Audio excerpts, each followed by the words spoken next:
Good morning, good afternoon, and good evening, everybody. Thank you for tuning into another Supatease video. And Enhancement Shaman is getting a massive amount of class changes in 11.0.5, almost effectively a rework, a massive touch-up on both of its hero talent trees. I've been playing this in the initial stages of the War Within. I also played it at the beginning of Dragonflight, and I really enjoyed it at the beginning of Dragonflight, but it had some pain points. So in today's video, we're doing a deep dive. We're going into all the changes specifically, new animations, new spell effects, new synergies, keybind reductions to see if the class is playing better than it did before. And if you want to make sure that you're staying up to date with news related to World of Warcraft, then make sure to smash the subscribe button. Now, the first thing is the hero talent tree reworks. So I think that we should definitely be taking a look at that first. Some of the nice quality of life improvements are things like Lightning Conduit, which is you're just going to have a random chance to have your movement speed increased by 50%. And the effectiveness is increased by 100% in outdoor areas. The biggest pain point on Enhancement Shaman is just mobility and being able to move. But if you don't want to be at the mercy of RNG, you also have the option for Electroshock, which is after you Tempest, you'll get 20% increased movement speed. Not nearly as much, obviously. So I'm thinking that I'm likely going to be praying on the RNG gods here that Lightning Conduit is proccing a little bit more, because that's a lot of extra movement speed. I think that Battlegrounds, outside of maybe Warsong Gulch bases are considered outside. So you could get a massive sprint effect with this, which is going to be really important in Battleground Blitz, where Enhancement Shaman was looking like it was going to be one of the worst specs in the game. If this movement speed effect is enough for you to disengage from a base effectively, something like a Druid, then this could completely flip how Enhancement Shaman plays in Battleground scenarios and help you out a lot. Not to mention just in Arena, PvP, PvE, avoiding mechanics. This has been a main pain point, so it's really good that they have done this. I really like the introduction of that talent. I think they've also changed Tempest's core effect here with Arc Discharge. Tempest makes your next Chain Lightning Bolt instant cast, deal 40% more damage, and cast an additional time. I think previously it was your next 3 Chain Lightnings are instant and free. It's kind of difficult to use and annoying at best. So now it's just you get an extra free Lightning Bolt that does uber damage, which just feels a lot better at its core. One of the main other increases was Surging Currents. When you cast Tempest, you'll gain Surging Currents, which increases the effectiveness of your next Chain Heal or Healing Surge by 20% up to 100. So if you don't Healing Surge for a while, you can get a lot of extra healing on Healing Surge. You have normal baseline talents as well that increase Healing Surge on yourself by 25%. That's going to be a lot of modifiers on that. Healing Surge is already healing for 2 million upwards, so a bit worried about that being actually potentially problematic as far as balance. Or you can go for Lightning Shield, just giving you 3% reduced damage if you really don't feel like you need the extra healing. So overall, I like the movement speed increases. I like the quality of life changes. The buffs feel a lot better from this hero talent tree. Obviously, I think with this one, you can play a mix of builds. You could play a Lava Lash build, or you could play a kind of Doom Winds Stormstrike build. One of the biggest problems for Enhancement, for me, pain points, was Keybind bloat, which is something that they've actually addressed. This talent right here, which I wasn't sure to think about, to begin with, which is Flowing Spirits, it replaces Feral Spirits, so you don't need to worry about pressing the Ghost Wolves, and it just makes your damage ability summon them. And I was summoning a lot of them. I was worried that it wouldn't compete with Witch Doctors, where you're getting cooldown reduction on the wolves and getting them out faster in the Maelstrom generation, but you're actually getting so many wolves passively that it felt like it was decently competitive. Now, obviously, I'm not a supercomputer sim machine that could tell you that this one's technically more damage still over this one. I'm just saying that when I was testing this one, the proccing Ghost Wolves didn't feel that bad. Also, the proc Ascendance, although people were memeing on Ascendance, the new animations for it, actually looks really cool when you're viewing it from the back, I guess. If you view it from the front, it looks kind of strange, but when you're viewing it from the back, and you'll see when I attack the train dummy here in a moment, it actually looks pretty cool. We got updated animations for Wind Fury, and we got updated animations for Doom Winds as well, which I'm about to show you right here. So same old rotation, get your Flame Shock up, spread the Flame Shock around, and start mashing Stormstrike. Our main goal with mashing Stormstrike is to eventually proc an Ascendance. And then when we get the Ascendance, you'll see just how crazy it looks. So I'm definitely going to be prioritizing it. But the rotation feels a lot less bloated now that Frost Shock will actually transform into Ice Strike, as opposed to having Ice Strike buff your Frost Shock. So I really like that. You'll see every once in a while as I'm attacking these that we'll proc it. We'll get an Ice Strike proc, and our Frost Shock will transform temporarily. We've got our Tempest activation, which is going to allow us to chain react a bunch of lightning bolts after each other.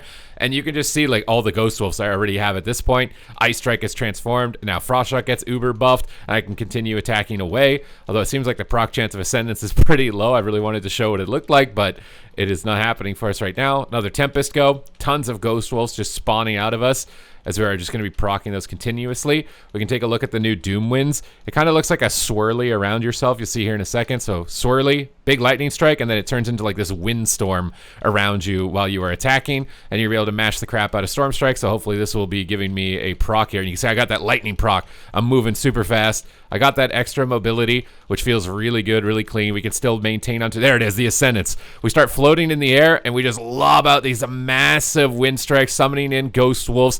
The Keybind rotation feels a lot better, a lot less bloated. When I was playing it recently in the War Within, it felt like my entire action bar was lit up and glowing, and I had no way to get rid of them. Oh, what do you know? Another one right back to back. Another little Ascendance. Doesn't it look crazy from the back? I swear, it looks like a Super Saiyan 3 when you're floating up in the sky, and you're just summoning in Thunder Dogs and mashing out massive lightning bolts and tempests being lobbed across the battlefield as well. I feel like it feels a lot smoother like this. I really like this. It feels a lot more simplified. I feel like Enhancement was one of the kind of more needlessly overly complicated rotational specs in the game. This makes it feel a lot less needlessly complicated. I really like the proc Ghost Wolf, so I almost kind of think maybe the proc Ghost Wolf should be baseline. I like that Ice Strike is now transforming from Frost Shock, so you don't need 2 binds for it. It's just Frost Shock is Ice Strike. Although there could be some problems with that. You know, not having access to a range slow when it transforms. If somebody's like escaping away from you and you can't connect that spell off just in the nick of time. But the Stormbringer build, I think, feels a lot better. It already was pretty good visually, but I love the updated animations. Never going to complain about the updated animations. And the Ascendance, although it looks like a troll doll from the front, from the back, you feel really strong. You don't really notice it. So it's just your enemies that are going to be like, wait, what's going on? But you're going to feel very strong. Totemic also received a lot of changes, so I set up like a kind of a Lava Lash build here to test with Ascendance and with the Ghost Wolf reduction, because those are kind of the new things that I wanted to take a look at.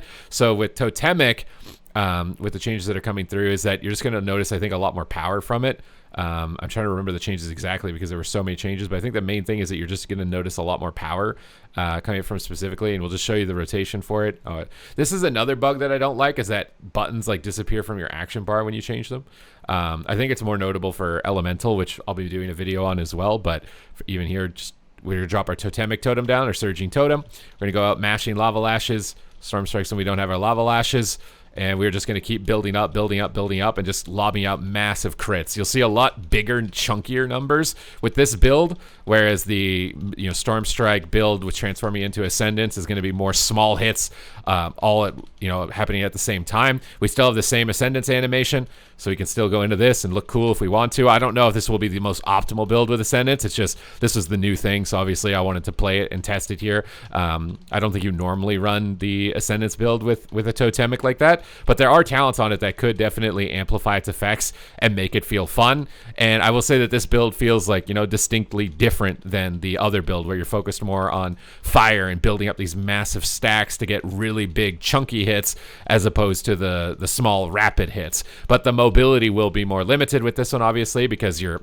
totem is placed on the ground, but it does bring back those like core flavor fantasy effects from Shaman from Warcraft 3, summoning in Searing Totems. The random wolf summons also seem to be a little bit lower. You can see I've got 3 Flame Wolves though, which is a huge amount of synergy when you take the talent where it buffs the elemental damage related to that. So if you get massive amount of Flame Wolves summoned all at the same time, your Lava Lashes are going to hit incredibly hard in those instances. I love this Ascendance. Anytime it procs, I'm just happy, very, very happy. We got some Storm Wolves with that summon. We got Lightning Wolves with that summon. Like the cooldown reduction. I kind of think the Ghost Wolf thing, maybe it's good they leave it for people who want the more complicated gameplay, possibly, to be able to summon them on use. But I actually don't mind them just being a proc. I feel like it's okay.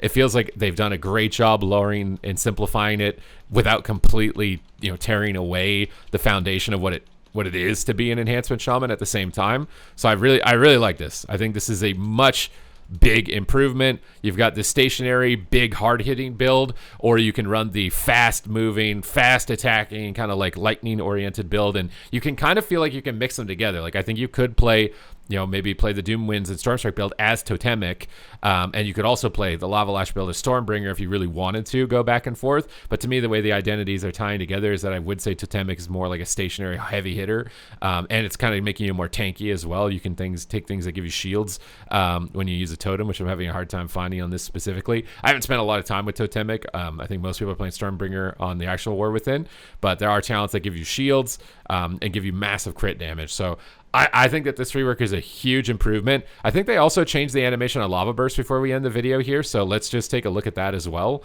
I got it spec'd over here, but it gets replaced by Ellie Blast, so I'm very curious. They updated Lava Burst. Lava Burst is like a core spell for a long time, so let's see what this looks like. Is it going to look... Lava Burst... I like the channel. That's not bad. That's not bad. I think as Ellie, we'll notice it a lot more, obviously, because this thing going on cooldown for like 10 seconds is not that great. I like the hands. The hands look cool. It doesn't look that bad. It's kind of, it looks a little sploogey, but I like the hand animation on that for sure. You're probably never going to see that as enhancement because your Elemental Blast is such a good ability, but as Elemental Shaman, obviously... Lava Burst is going to be the main core component of it, so that animation is definitely going to be felt. They also buffed Flame Tongue Weapon. That's why I'm saying like these things that scale fire damage could actually be really good and something to keep an eye on moving into the next patch. But I just wanted to give you a quick video, jump into this, show you guys what's happened. What does the rework actually feel like in gameplay? Because a lot of times we're just scrolling through the notes and reading it can make it kind of confusing as to what has actually happened to the class. So we're going to be doing a couple of deep dives here on the PTR. So thank you very much for watching the video. Hope you guys enjoyed this update, and I will see you in the next one.